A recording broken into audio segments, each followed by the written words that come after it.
Latinsk, Ust-Kamensk dedi. Aha. 1719-yil. Mana bir chekkadan hammasi, ya'ni 5-10 yil oralig'ida bularning har bir shaharlarni egallab kelyapti, qalalarni. Toshkent olinishidan 150 yil oldin, 150 yil oldin qozoq qardoshlarning yerini yo'qotishni boshladik. Biz o'shanda yaxshi harakat qilmadik. Biz qaytarib olishimiz kerak edi, lekin biz nima qildik? Toshkent emas, Oq masjidga kelguncha deyarli jiddiy harakat qildik. Bo'ldi ba'zi harakatlar, masalan, Xiva xonlari bilan Kichik Juz beklari, beylari birlashib nimaga qarab Orenburg tomonga yurish qilmoqchi bo'lib ko'rdi, yurdi ham hatto. U yoqdagi Qo'qon xonlari Ulujuz beylari bilan birgalikda u Verniy deydi, Olmati tomonlarga yurishlar qildi, Taroz atroflarini himoya qildi. Ancha-muncha yurishlar ham bo'ldi, lekin qarang, ruslar shu paytgacha endi qozoq xonligi, qozoq davlatchiligi yo'q deb qayta-qayta aytaveradi. Qozoqlarning sabrini sinab, qarang, nima deydi bilasizmi? Bularning davlatchiligi yo'q ekan, davlat emas ekan. Xonlik bor degani davlat bor degani-ku. Xon degan unvon bor ekan, davlatning boshqaruvida xon turar ekan, u bir davlat u. Davlat bo'lmaymi? Davlat. O'zbek xonligi deymizmi yoki Chingiziy xonlik deymizmi? Hamma xonliklarning tepasida xon turibdi, boshqaruvchi bor, uning saroyi bor, uning qo'shinlari bor. Demak, u davlat tegishli, u davlat u. Chegarasi mustahkam bo'lmasligi mumkin, o'zgarib turishi mumkin, lekin bir davlat u. Shuni e'tiborga olmasdan bularga qozoq povlarimizni juda ham kamsitishga uringan holatlarni ko'ramiz-da. Bu aslida bugungi siyosatning bir nimasi, qo'ldagi vosita bu.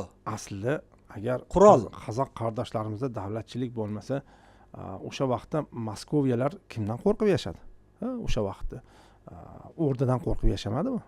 Oltin o'rda bu bevosita qozoq qardoshlarimizga ham tegishli. Bu butun turkiylarga tegishli-ku.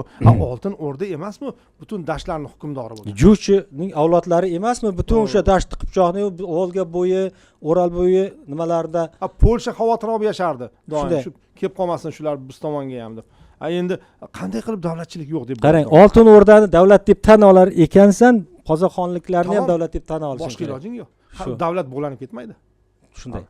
Mana demak 18-19-asrlarda Turkiston, lekin juda ham bir tahlikali asr bu, chunki u shimoldan Chor Rossiyasi, sharqdan esa Xitoy harakat boshlagan davlat. Hurmatli muxlislar, demak unutmasligimiz kerak, 1750-yillar, ya'ni 18-asrning o'rtalari aynan Sharqiy Turkistonning egallanish davri hisoblanadi. Qizig'i va yomoni, ajablanarlisi deyish ham mumkin. Uni aslida xanlar emas, ya'ni bugungi Xitoyning o'sha titul millati emas, o'zimizga amakivachcha bo'lgan manjurlar boshliq egallagan. Manjur Xitoy edi-ku. Shunday. Sin sulolasi kim edi domla? Axir manjurlar emasmi? Butun xanlarni ko'tarib Tibetni egallagan, Sharqiy Turkistonni egallagan, Oltoyni egallagan, va keyin hali ichki Mo'g'ulistonni egallagan. Bular hammasini kimlar Jung'orlarni adabini bergan? U ham o'ziga amakivachcha. Shunday. Manjurlar. Xuddi bu nimaga o'xshab ketadi domla? Endi unday bo'lmagan, lekin bo'lsa nimaga o'xshardi? Xuddiki Boburiylar Hindistonni egallab kelib butun Markaziy Osiyoni savalab ketgan deb bo'lardi. Shunday. Chunki manjurlar kim bizga? Begona emas u domla. Albatta o'sha Oltoy xalqlarining vakili. Oltoy xalqlarining vakili, lekin 1910-yillardan keyin sekin ularni ham Xitoy o'zi chiqarib yubordi va 18-asr shimoldan, sharqdan va janubdan, chunki janubdan inglizlar harakatga tushib qolgan edi. Va bu bekorga demak katta o'yinlarni keyin 19-asrda bekorga katta o'yinlar boshlanmadi. Demak, mayli, keyin juda cho'zilib ketgan bo'lsa, biroz tugatishimiz ham mumkin. Nimaga qoldiraylik buni? Domla 2-3 ta savol bor. Hurmatli muxlislar, marhamat, demak, chunki sizni savolsiz qo'yib yuborsak, bizga gapirishadi muxlislarimiz. Xaritani ochib qo'yaylik bundan keyin. Albatta. Xo'p. Hozir. Mana o'sha vaziyat qachon bo'lyapti bu? Bu 18-19-asr. Eng so'nggi Turkistonning eng so'nggi saltanati desak ham bo'ladi Qo'qon xonligini. Qo'qon xonligi ham anchagadan urinib ko'rdi ruslardan omon saqlab qolish uchun o'sha Turkiston diyorimizni, o'lkamizni butun 50 ga yaqin qala qurdi deyapti shimoldan. To Issiqko'ldan boshlayapti, bir tomondan o'sha Bishkekni o'zi ham Qizilordagacha olib kelyapti. Bishkek u yana nechta yo'ldagi oldingi bir shaharlarning o'rinlarida qo'rg'onlar, qalalar qurib, shulardan ruslardan ozod saqlab qolaylik deb lekin harakat biroz qilyapti. kech bo'lgan edi. Ya'ni Kech. ular juda kuch bilan shimoldan Qarang, bostirib sulton sizdiq dedi, sulton sadiq ham dedi.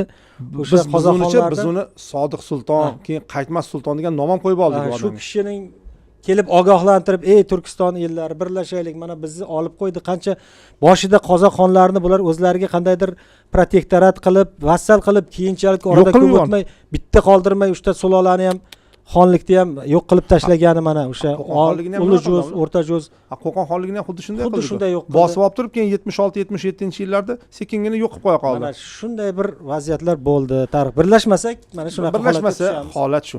Xo'p, hurmatli muxlislar, marhamat. Demak, mavzu yuzasidan 2-3 ta savol. Xo'p.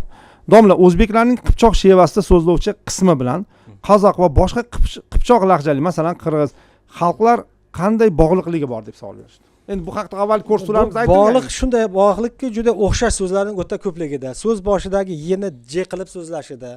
Yo'lda bir jilon jotgan ekan, ko'rib yuragim jarlib ketdi desa, qoraqalpoq ham, o'zbek ham, qozoq ham, qirg'iz ham tushunadi. Bu qipchoqcha so'zlashilgan, aytilgan so'z. To'g'riroq o'zbekchani qipchoqcha lahjasi tarmog'ida shunday aytiladi. Yo'lda bir jilon jotgan ekan dedi, ko'rib yuragim jarlib ketdi. Toshkentda haligacha jur ketdik deydi-yu. Shunday.